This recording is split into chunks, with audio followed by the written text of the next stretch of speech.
Hello, നമുക്ക് അടുത്ത പാർട്ടിയിലേക്ക് പോയാലോ? എനിക്കിത് വിശ്വസിക്കാൻ പറ്റണില്ല. ക്ലാസ് കഴിഞ്ഞ് വന്നത് നീലനെ ഇവിടേക്ക് കൊണ്ടുവന്നപ്പോൾ ഞാൻ സ്വപ്നത്തിൽ പോലും വിചാരിച്ചില്ല ഇങ്ങനെ ഒരു സർപ്രൈസ് ആയിരിക്കുന്ന. അപ്പുവിൻ്റെ അഭിനയം കണ്ട് ശരിക്കും ഞെട്ടിയത് നീലനായിരുന്നു. അവൻ അപ്പുവിൻ്റെ ഓരോ മുഖഭാവവും സസൂക്ഷ്മം നിരീക്ഷിക്കുകയായിരുന്നു.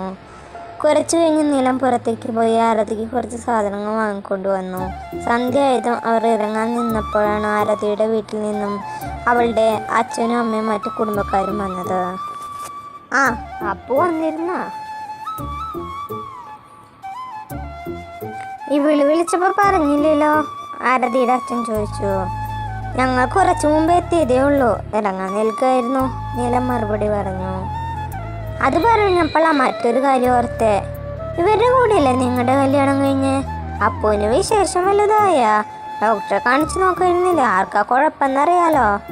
ആരതിയുടെ അച്ഛമ്മയുടെ വകയാണ് ചോദ്യം. ഞങ്ങളിപ്പോൾ ഒരു കുട്ടിയെക്കുറിച്ചൊന്നും ചിന്തിക്കുന്നില്ല, ഇവളുടെ പഠിപ്പൊന്ന് കഴിയട്ടെ, എന്നിട്ട് എന്നാ ഞങ്ങൾ ഇറങ്ങാട്ടാ.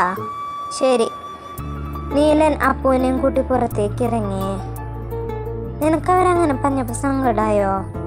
നീലൻ അവളുടെ തോളിലൂടെ കൈയിട്ട് നടന്നുകൊണ്ട് ചോദിച്ചു. ഓ പിന്നെ, ദിവ്യഗർഭം ഉണ്ടാക്കാൻ ഞാൻ പുരാണത്തിലെ ദ്രൗപദിയൊന്നുമല്ല, അവൾ പറയുന്നത് കേട്ട് നീലന് ചിരി വന്നു. വീട്ടിൽ പോയിട്ട് എൻ്റെ കുട്ടിക്ക് വേറെ ഒരു സർപ്രൈസ് കൂടി ഉണ്ട് കേട്ടാ, നീലം പറഞ്ഞത് അപ്പു ഒരു നിമിഷം നിന്നു. എന്ത് സർപ്രൈസ്? അതൊക്കെ ഉണ്ട്, വീട്ടിൽ എത്തിയിട്ട് പറയാം. പിന്നീട് വീട്ടിലെത്തുന്നവരെ അപ്പുവിൻ്റെ ഹൃദയം വല്ലാതെ മിടിക്കുന്നുണ്ടായിരുന്നു. വീട്ടിലെത്തിയതും നീലൻ വാതിൽ തുറന്ന് അകത്തേക്ക് കയറി. തരട്ടെ സർപ്രൈസ്? അപ്പുവിനെ ബെഡിൽ ഇരുത്തിക്കൊണ്ട് നീലൻ പറഞ്ഞതും അവൾ അതേ എന്നും അല്ല എന്ന് തലയാട്ടി. നീലൻ അവളുടെ കൈ തൻ്റെ കൈകൾക്ക് മുകളിലായി വെച്ച് അവളുടെ ഉള്ളം കൈയിൽ ഉമ്മ വെച്ചു. ശേഷം കയ്യിലേക്ക് ഒരു എൻവലപ്പ് വെച്ചു കൊടുത്തു. അപ്പോൾ ഒന്നും മനസ്സിലാവാതെ തൻ്റെ കയ്യിലേക്കും നീലൻ്റെ മുഖത്തേക്ക് മാറി മാറി നോക്കി. തുറന്നു നോക്ക്, അവൻ പുഞ്ചിരിയോടെ പറഞ്ഞു. അപ്പോൾ അത് തുറന്നു നോക്കി. അതിനുള്ളിലെ പേപ്പർ എടുത്ത് വായിച്ചു. സത്യമാണോ നീല, നിനക്ക് ജോലി കിട്ടിയാ?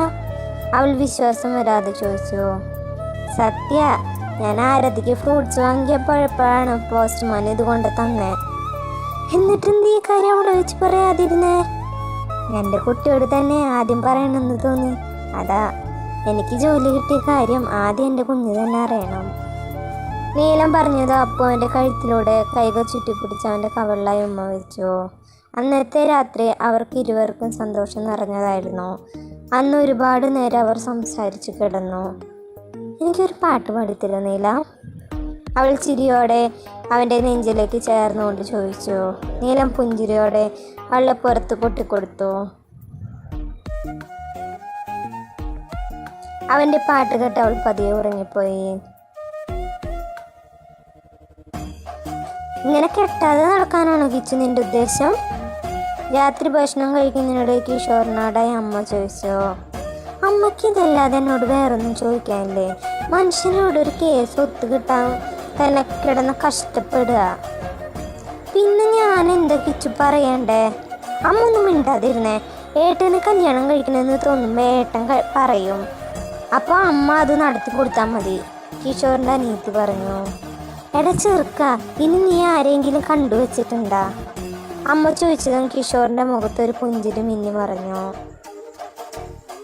ഇതെല്ലാവർക്കും നന്ദി. പുതിയൊരു വീഡിയോ ആയിട്ട് നാളെ കാണാം.